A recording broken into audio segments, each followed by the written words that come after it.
jangan pernah mengecilkan pekerjaan kecil.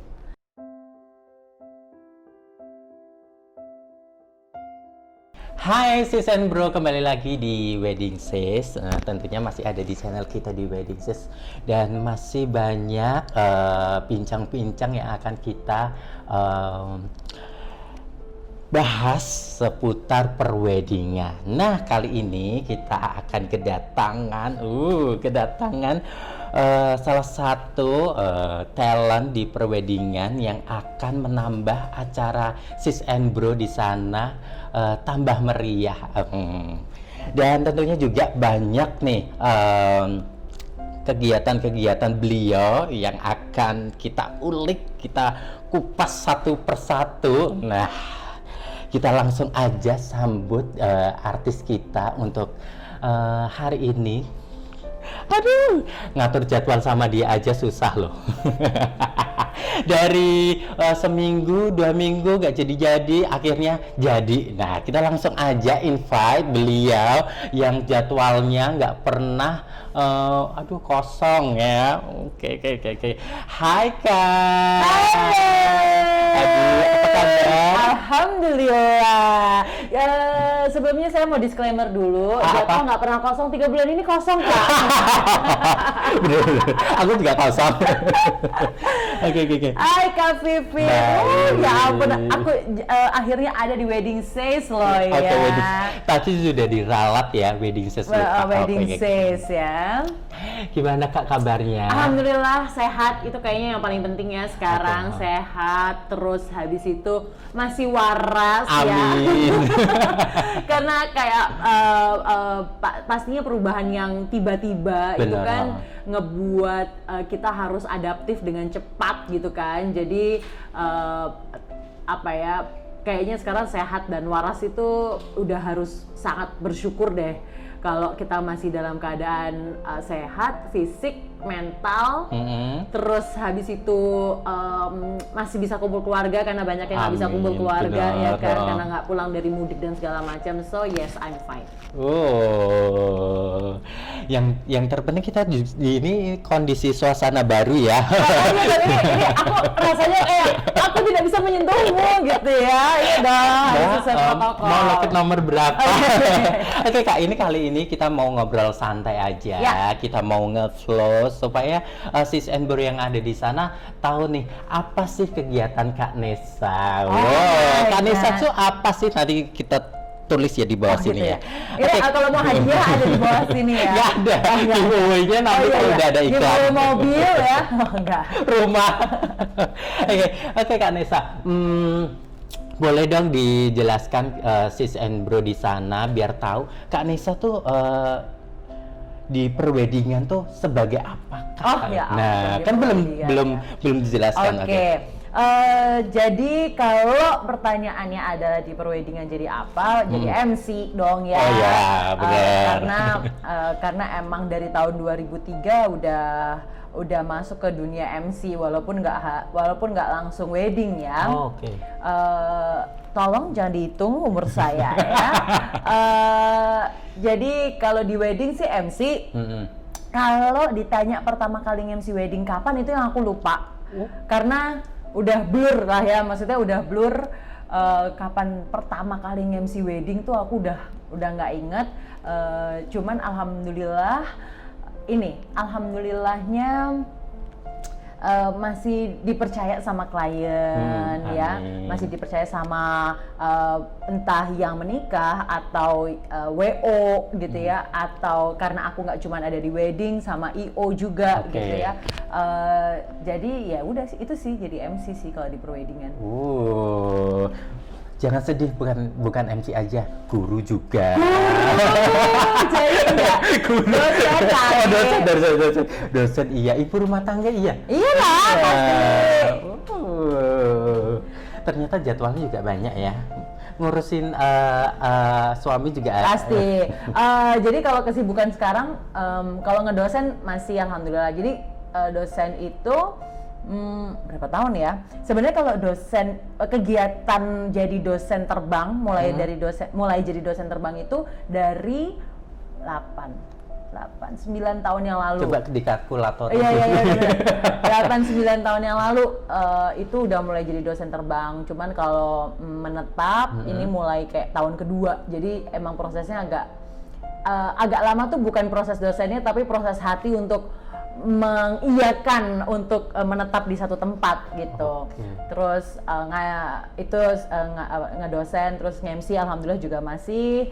Terus Akademi Bicara. Oh ya bener.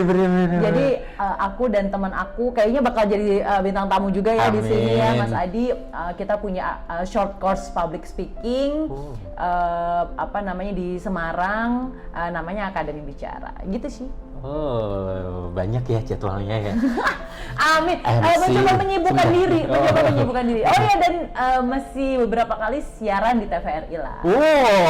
Jadi MC, ibu rumah tangga, dosen, ngajar di Akademi Bicara, terus TVRI. Terus ada lagi?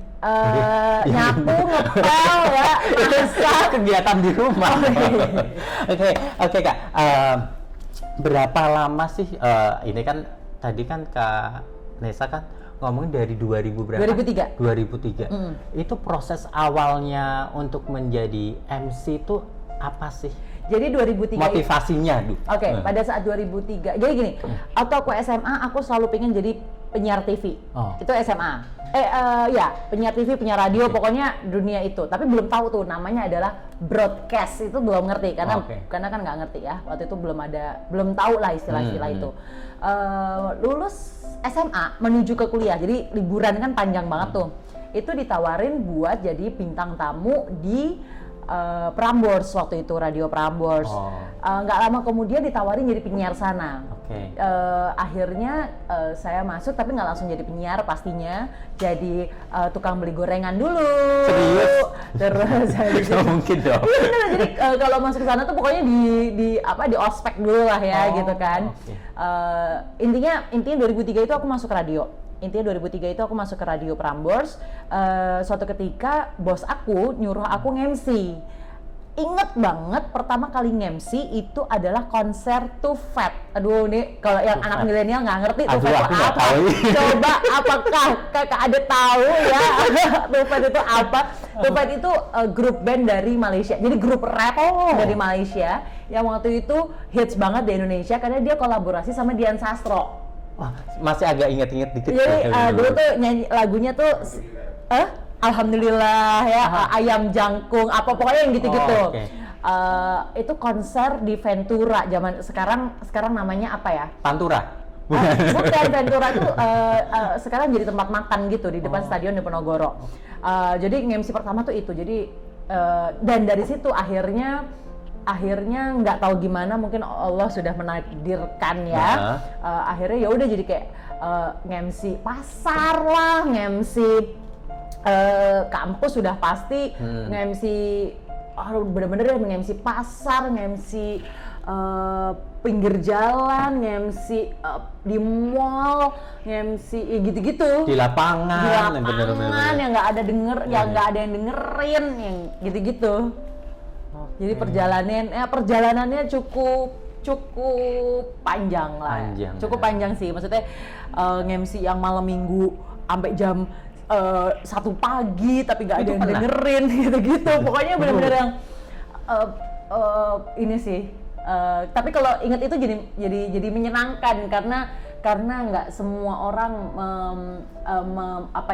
dapat mendapatkan kesempatan pengalaman itu, kayak misalkan nge-MC di depan orang mabok, nge-MC, gitu-gitu deh, jadi seru banget sih emang. Gitu. 2000? Itu 2003. Beberapa tahun setelah itu ini nih. Jadi masuk ke TV lokal waktu itu, masuk ke TV lokal. Ya kan main-mainnya di situ-situ ya, gitu ya. Masuk di TV lokal, jadi scriptwriter, jadi presenter juga pada saat itu. Terus iseng casting buat presenter bola di Antv. Dan masuk waktu itu. Jadi untuk wilayah Jawa Tengah. Jadi setiap ada pertandingan bola di Jawa Tengah, aku presenter lokalnya lah ibaratnya. Pada saat itu Antv jalan berapa tahun, akhirnya jalan aja terus sampai sekarang. Gitu sih. Terus itu kan masih dalam taraf MC beberapa event bukan wedding ya? Bukan. Nah, kalau masuk weddingnya? Aku tuh lupa terus terang masuk weddingnya tuh kapan. Jadi itu kayak nge-mix aja sih menurut aku. Jadi kayak nge-mix aja wedding. Jadi beneran aku lupa pertama kali aku MC wedding.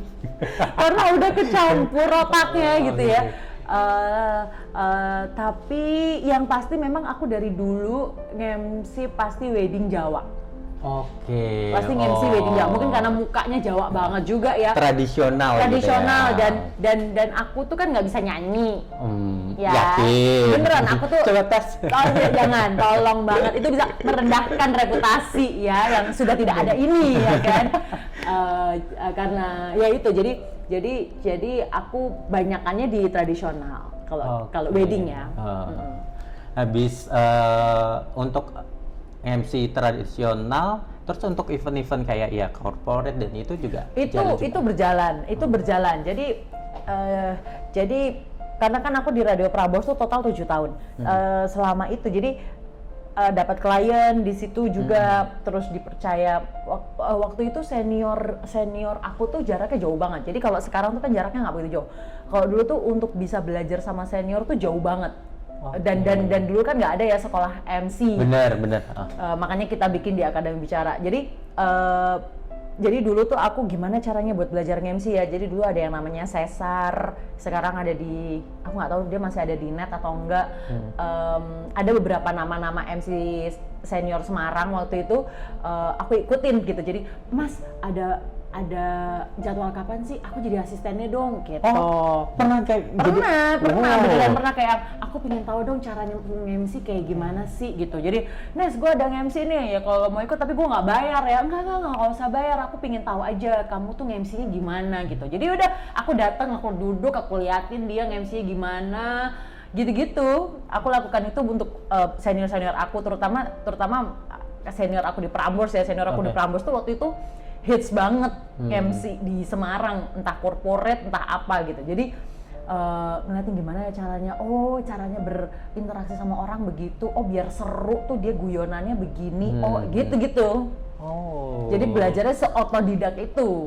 Jadi ngikutin ya, alias ngintilin kakak. Jadi asisten senior aku waktu itu. Oke. Sebenarnya aku juga gitu sih tujuannya, jadi ngintilin Kak Mita, ngintilin Kak Nesa. Tujuannya jadi ngerti, jadi ketemu orang baru gitu kan. Cara ngomongnya gimana.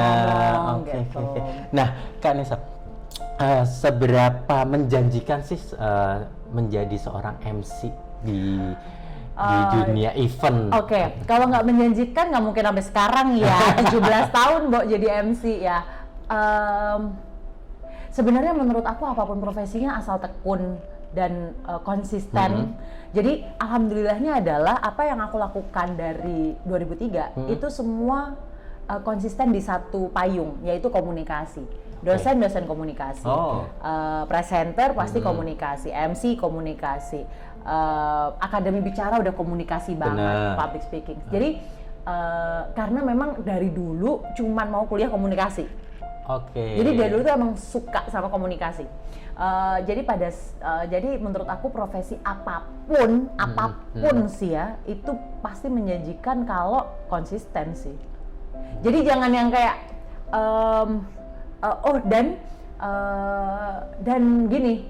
dan aku selalu bilang gini ke anak-anak kampus gitu ya, yang maksudnya belajar MC sama aku, terus dia, iya Kak ini buat sampingan. Ya kan, maksudnya pasti dong pada saat aku kuliah pun itu pasti buat sampingan kan, karena kan sebagai mahasiswa dan bayarannya pasti belum seberapa. Pada saat kuliah kan bayarannya kan pasti belum bisa buat hidup lah gitu, masih bisa buat jajan aja gitu kan. Karena dulu aku juga ngerasain kok pertama kali bayaran MC itu 75.000 kalau nggak salah. Serius? Nasi kotak, atau dibayar nasi kotak doang yang kayak gitu. Jadi aku akan bilang gini ke orang, nah selama pikirannya adalah masih sampingan, pasti akan tetap jadi sampingan. Jadi mindsetnya harus dirubah bahwa bisa nggak ya gue hidup dari sini gitu, bisa nggak ya gue hidup dari dunia yang udah gue tekunin ini gitu sih. Mindsetnya harus dirubah. Jadi harus merubah pemikiran kita untuk ya kalau aku terjun jadi MC ya MC. Ya udah. Jangan dianggap MC itu hanya sampingan. Karena kalau jadi apapun, lo mau jual kerupuk misalnya, selama lo berpikir bahwa itu sampingan, ya itu akan tetap jadi penghasilan sampingan. Iya sih. Gitu. Jadi mindsetnya yang harus dirubah. Jadi harus berpikir kalau kamu pilih salah satu pekerjaan, ya udah itu paling utama. Yang lain ya emang sampingan. Jadi kayak misalkan gini, aku ngedosen nih. Apakah ngedosen sampingan? Enggak. Bagiku dosen juga utama. Karena aku melakukan itu tiap hari juga, ya kan? Kan bekerja, gitu kan? Nge-MC menurut gue itu juga utama juga karena aku melakukannya lebih lama dari dosen. Benar. Jadi ini masalah tanggung jawab, masalah konsisten, masalah mindset, terutama pada saat kita mengerjakan itu. Jadi misalnya pada saat nge-MC ya udah full fokus ke nge-MC gitu. Jadi harus fokus ya. Semoga aku juga fokus ya. Amin. Amin. Nah, Kak, ngomong-ngomong soal ini kan MC terus fokus. Nah, bisa fokus, bisa mendapatkan event, job. Nah, itu caranya link. Jadi aku selalu bilang ke anak-anak muda atau milenial sekarang yang memang pengen jadi MC atau apapun ya, misalnya ke mahasiswa-mahasiswaku juga adalah link tuh ini kunci utama dalam mencari. Iya. Setelah itu soft skill. Hard skill tuh urutan ketiga. Jadi pertama tuh link, lo harus kenal orang. Nah, gimana caranya biar kenal orang? Salah satu yang aku lakukan dulu adalah ngintilin orang, gitu kan, ngintilin senior. Kalau sekarang kan nggak perlu sebenarnya, ya. Lo sosial media udah sebegitu gampangnya. Kayak beberapa tahun terakhir nih aku kenal orang-orang tuh karena sosial media, gitu. Orang-orang di Jakarta ya, yang memang aku adore, yang memang aku jadi panutan, gitu.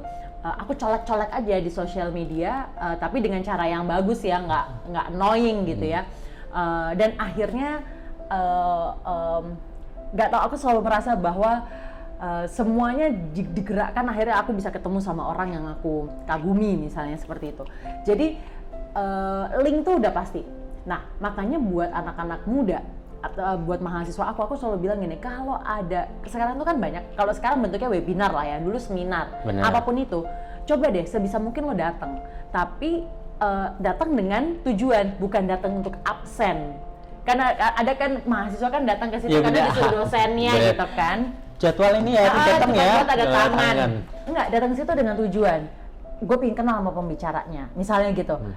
Misalkan MC, gue pengen misalkan aku di dunia MC gitu ya, aku pengen kenal nih sama MC itu gimana ya caranya ya. Dulu aku pernah gini, Fit, ada satu orang, dia nggak MC, dia konseptor acara. Dia tuh jadi orang ini tuh konseptor acara, pinter banget, ya pinter banget. Jaraknya jauh sekali sama aku. Di Semarang waktu itu, masih di Semarang, sekarang udah pindah ke Jakarta. Waktu di Semarang kenal karena klien Prambors waktu itu. Terus habis itu dia pindah ke Jakarta. Waktu di Jakarta dia suka bikin event, ya kan. Terus karena dia dulu di Semarang, dia suka tuh bawa MC dari Semarang yang dia kenal. Ngerti ya? Jadi daripada gue pakai orang Jakarta yang gue nggak ngerti, gue impor aja dari Semarang gitu kan. Maksudnya yuk bareng-bareng gitu. Maksudnya lebih gampang gitu ya. Buat briefnya juga.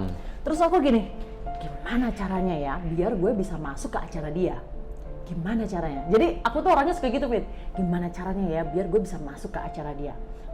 Habis itu gue lihat nih, dia suka pakai MC itu. Gue kenal nih sama MC ini. Cari itu MC-nya. Ya, Mas, kamu kalau ini aku kenalin dong. Padahal aku kenal. Kita tuh kenal, kita pernah ada di event bareng. Maksudnya aku sebagai radio, medianya dia IO-nya gitu ya. Mas kenalin dong. Iya, ntar gue kenalin gitu. Terus hanya dengan omongan-omongan, tapi skillnya harus bagus ya. Soft skill dan hard skill. Maksudnya nggak bisa tuh lo kenal-kenal aja, tapi soft skill lo nggak bagus, tapi memang MC lo atau kerjaan lo nggak tanggung jawab, nggak boleh gitu. Di saat lo pingin naik kelas, semuanya lo harus naik kelas. Dan naik kelas itu bukan cuma bajunya lebih mahal, enggak. Naik kelas itu bukan perkara bajunya lebih mahal aja.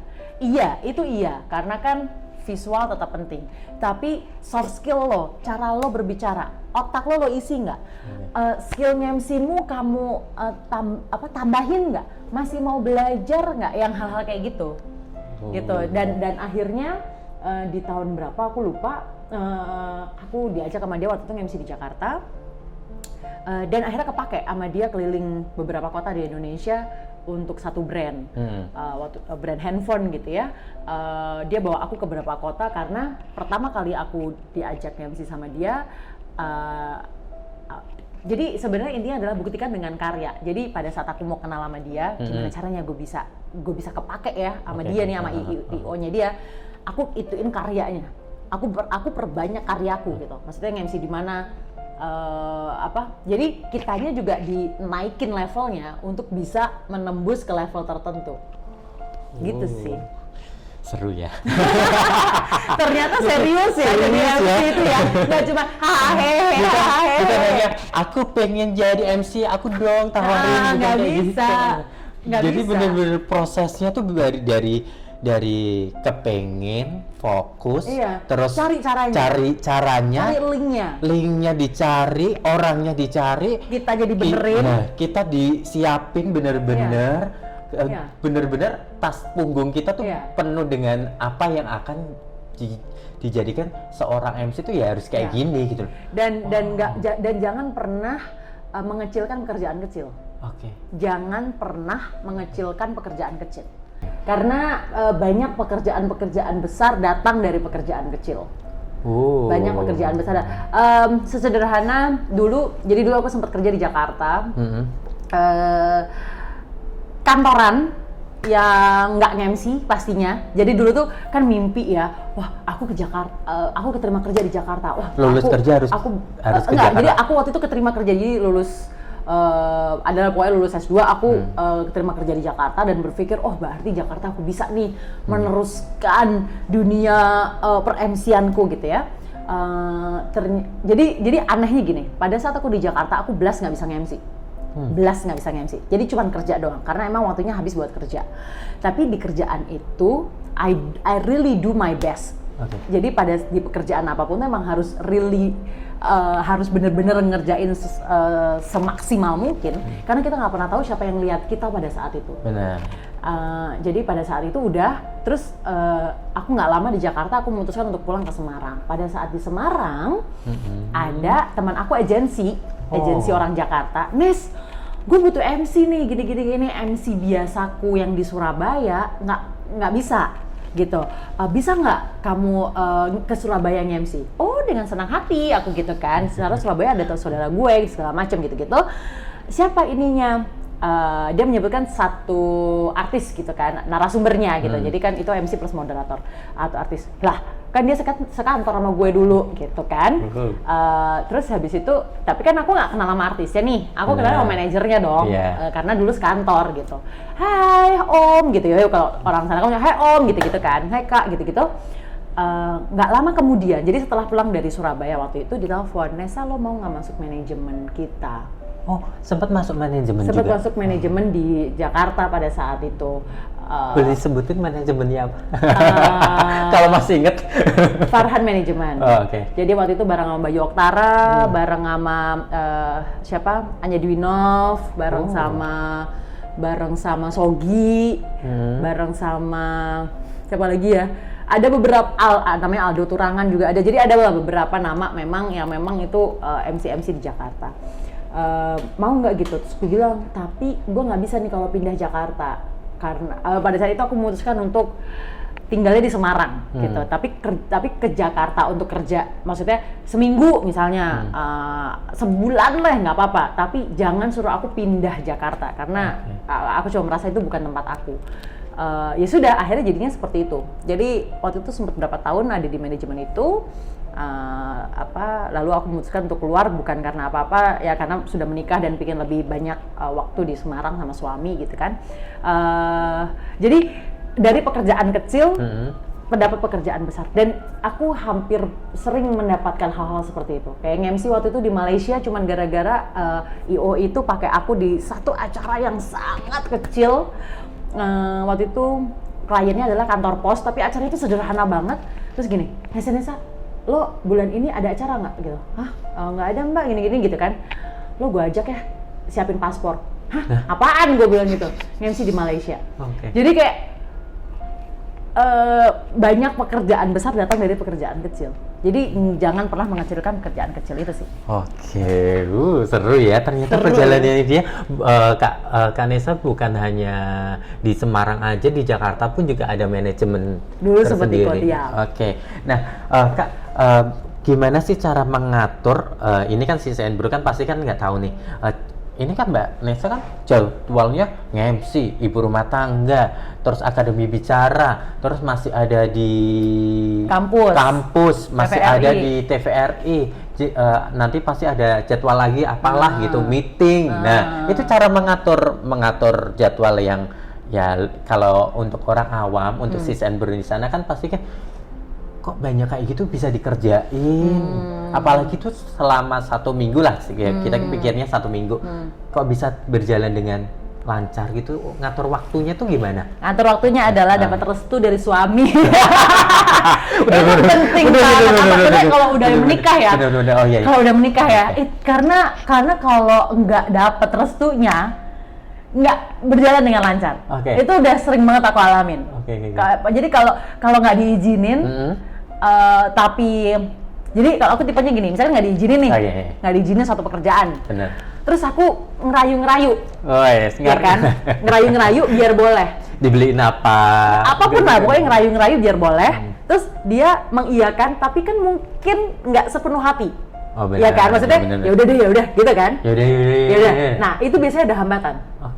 Jadi yang pertama adalah kalau sudah menikah, restu dari pasangan tuh penting.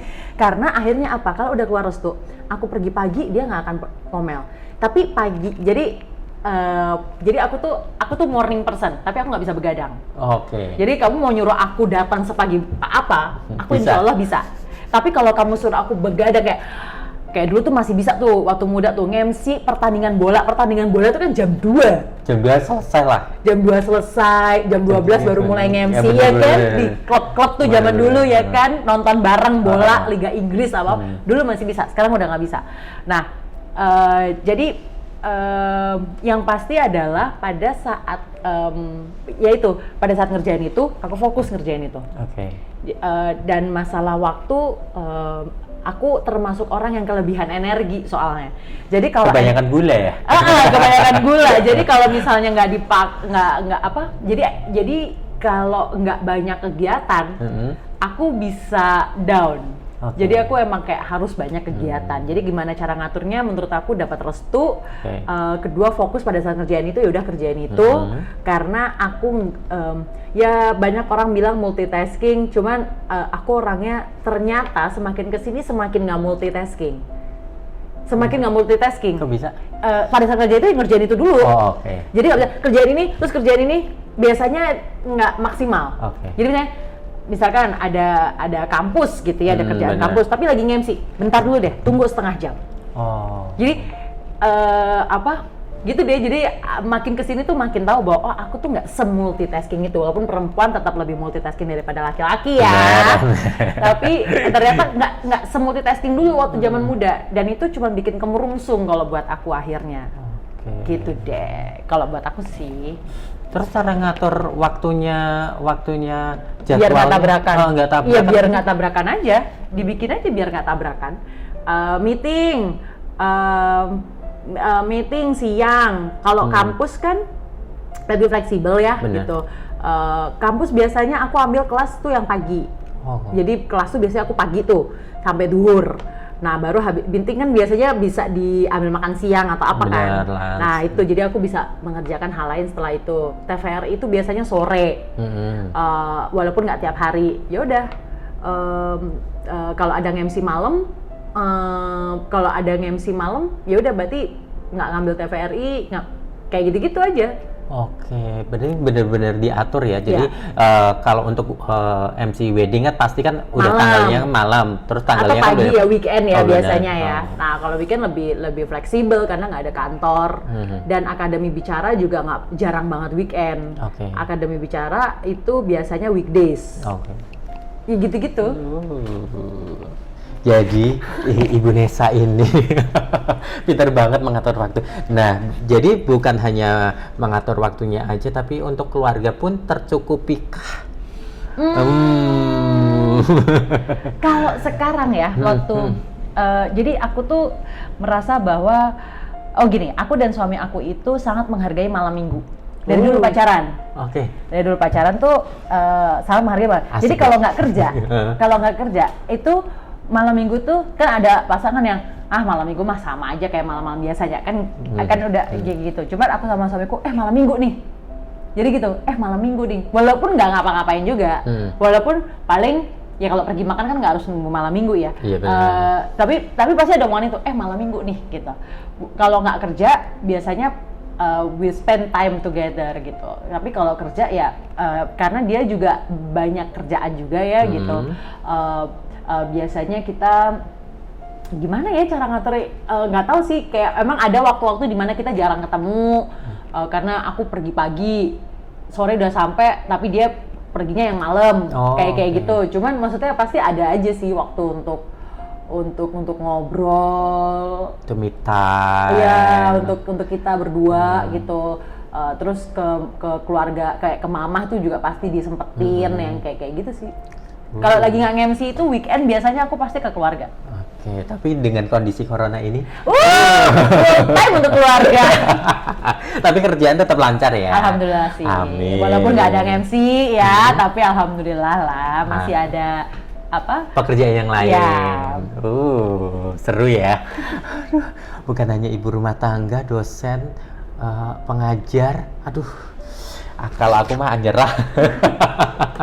Jadi Kang makeup aja, ngatur jadwalnya susah. Iya. Ibu ini 5 pekerjaan dalam 1 bulan bisa dikerjain loh. Hebat. Amin, disyukurin. Nah, Kak, ini soal perwedingan kan pasti butuh sesuatu dalam media sosial. Iya.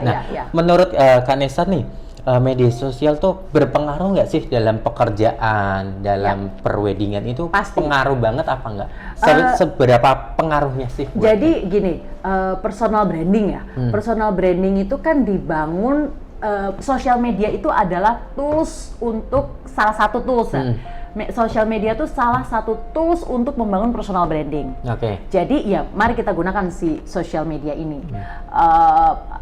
Dan kalau seberapa penting banget sekarang. Kenapa? Karena apalagi misalkan klien yang nggak pernah ketemu aku ya, klien Jakarta, atau klien Semarang yang memang belum pernah bekerja sama dengan aku, dia pasti akan pengen tahu track record. Benar. Ya kan? Jadi makanya aku posting pekerjaan aku. Jadi di sosial media aku di Nessa Gozal ini, ya itu kayak portofolio aku aja udah gitu.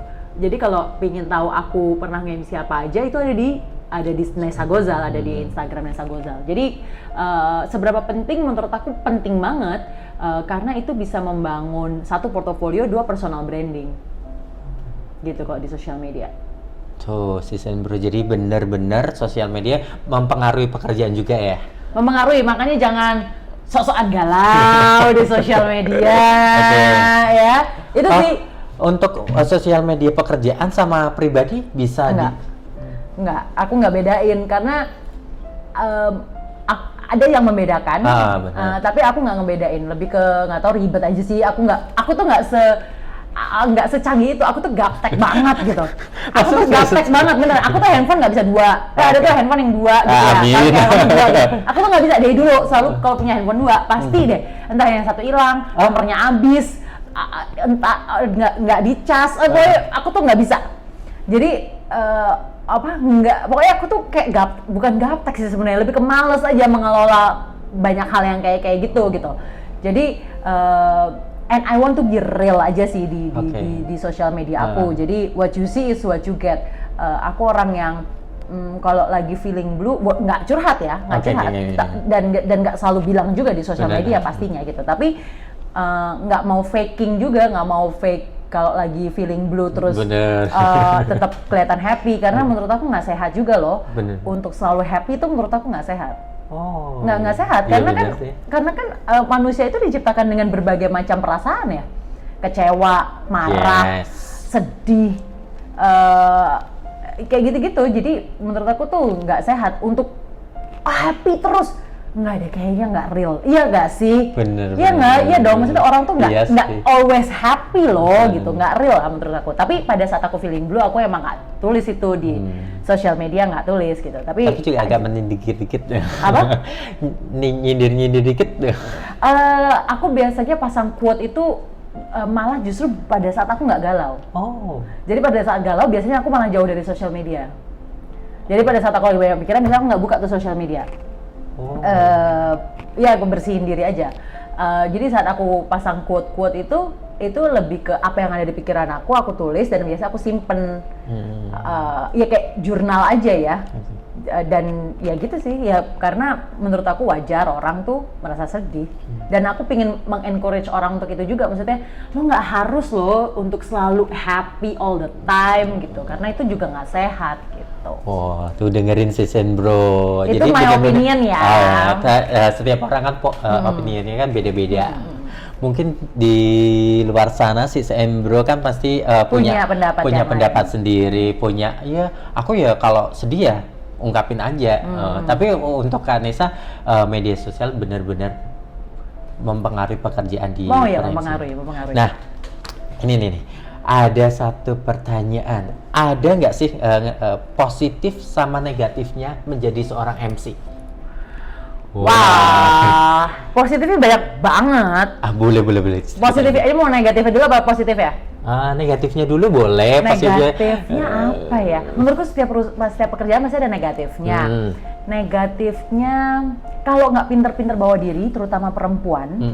Kalau nggak pinter-pinter ya, kalau nggak pinter-pinter bawa diri,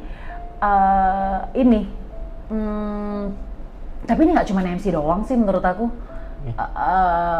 Bahwa karena kan kita harus look good ya. Iya benar. Jadi kayak banyak yang godain. Jadi karena menurutku itu bukan cuma MC ya kan, itu semua perempuan tuh bisa punya kesempatan untuk digodain, mau MC atau enggak gitu ya. Negatifnya jadi MC. Oh ini, nggak boleh kelihatan sedih pada saat sedih. Saat event nggak boleh sedih saat sedih. Iya. Jadi misalnya lo ada masalah, tapi lo udah di hire MC, ya udah, be profesional untuk nggak ngebawa itu ke pekerjaan.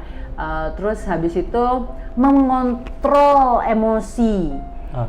Karena banyak banget. Jadi menurut aku MC itu udah bukan cuma pekerjaan, karena banyak pelajaran-pelajaran dalam MC yang bisa aku terapin ke dalam hidup. Mengontrol emosi salah satunya. Jadi di saat kita kan suka emosi tingkat tinggi, ya kan? Cue card nggak bener kayak gitu. Cue card dibenerin terus, review terus. Mundur sampai 2 jam, 3 jam misalnya gitu. Wah pokoknya macam-macam lah ya. Itu gimana kita tetap harus kontrol emosi pada saat tampil. Itu salah satu skill yang aku dapat gara-gara nge-MC. Kalau positifnya mah banyak banget. Kenal banyak orang. Kenal banyak orang, lebih mudah kalau mau kenalan sama pejabat, sama CEO. Karena kan kita di depan, ya kan? Langsung ngomong langsung kelihatan, ya kan? Ketemu sama wali kota gitu kan ya, kan kita di depan. Jadi Pak Ganjar gitu, Pak Hedi gitu. Jadi pada saat selesai kita bisa salaman, dia familiar dengan wajah kita. Itu, jadi link lebih mudah mendapatkan link. Terus habis itu duitnya lumayan, ya kan, bisa buat hidup, insya Allah ya. Terus habis itu apa ya? Punya teman banyak, maksudnya punya kenalan tuh banyak. Terus habis itu banyak lah, pokoknya positifnya aku mah senang-senang aja. Kalau nggak banyak positifnya nggak mungkin 17 tahun dah itu aja. nggak mungkin dijalanin nggak gitu ya. Sekarang Mbak giling, karena susah kan? Iya benar. Susah kan? Ternyata seru ya perjalanan dari Kak Nessa jadi seorang MC dari 2003 cuma dibayar 75.000. Iya, bayar pertama 75.000. Nasi dus itu udah happy jadi tukang gorengan, jadi asisten. Terus sekarang udah menjadi dosen ibu rumah tangga. Seru. Tuh itu dengan bener sis and bro di luar sana kan jadi ngerti ya bagaimana suka dukanya jadi MC itu gimana. Dukanya adalah selalu datang lebih awal. Jadi misalnya gini, nanti jam 7 ya, standby jam 7 pagi. Jam 7 pagi itu, kalau perempuan, kita harus bangun sebelum subuh. Ya, apalagi yang sudah bersuami dan sudah punya anak. Kan harus nyiapin dulu tuh. Oh, benar. Ya kan, harus nyiapin dulu pagi-pagi. Misalkan ya, jam 7 standby. Artinya jam 6 berangkat dong. Benar. Ya kan? Jam 6 berangkat. Jam 6 berangkat itu kan berarti dandan jam 5. Benar. Berarti kan bangun setengah 5. Mandi setengah 5 dong. Nah ini kita ngambil, mandi lo setengah jam. Enggak, kita ngambil generalnya aja. Okay. Ya kan? Jadi jam 4 gue bangun. Jam 4:15 tuh gue bangun kalau standby jam 7. Kalau standby jam 7 ya, jam 4:15 tuh gue udah bangun. Untuk bisa tenang pada saat dandan, tenang pada saat ganti baju. Kan kalau nggak, itu kan kalau kemperusu kan kemeringet, kan jadi jelek ya. Terus sarapan untuk keluarga juga harus sudah siap, gitu kan ya. Maksudnya ntar mereka tinggal manasin atau apa, tapi pokoknya udah ada, gitu. Jadi jam 6 udah berangkat. Kenapa jam 6 berangkat? Karena aku adalah orang ini, kalau disuruh standby jam 7, aku jam 7 kurang udah harus sampai sana. Jadi tepat waktu, being on time itu terlambat. Oke. Being on time itu terlambat buat aku. Dan kayaknya orang-orang yang ada di sekitar aku pasti tahu, aku sering sekali datang sebelum IO datang. Beneran. Mungkin kalau dekornya belum jadi udah datang. Bener, Bo. Jadi kayak, misalkan kayak gue datang nih ke pagi, mesti kan gitu nih, karena kenapa orang bilang standby jam 7, pasti bilang gini, oh Mbak Nessa tepat waktu ya gitu, soalnya kalau MC yang, bukan MC, soalnya aku sering Mbak janjian sama orang, aku bilang jam 7, dia datangnya setengah 8. Gue bilang, nah itu tuh, kan, makanya kalau disuruh pagi, aku ini beneran jam 7 atau enggak? Karena saya orangnya on time, aku bilang gitu. Oke, jadi MC bukan hanya mengatur jadwal, on time juga penting. Pasti. Oh. Karena itu mempengaruhi mood kerja. Oke, nah Kak Nessa, di pertanyaan berikutnya, Kak pernah nggak sih mendapatkan haters? Stop, jangan dijawab dulu, kita istirahat dulu, cooling down, kita minum es degan dulu ya kan. Nanti ada Nogosari ya, ada cenil, mungkin ada yang mau endorse juga gak apa-apa. Nasi kuning ya, rawon. Oke, kita istirahat dulu, kita lanjut video berikutnya tentang soal haters. Oke.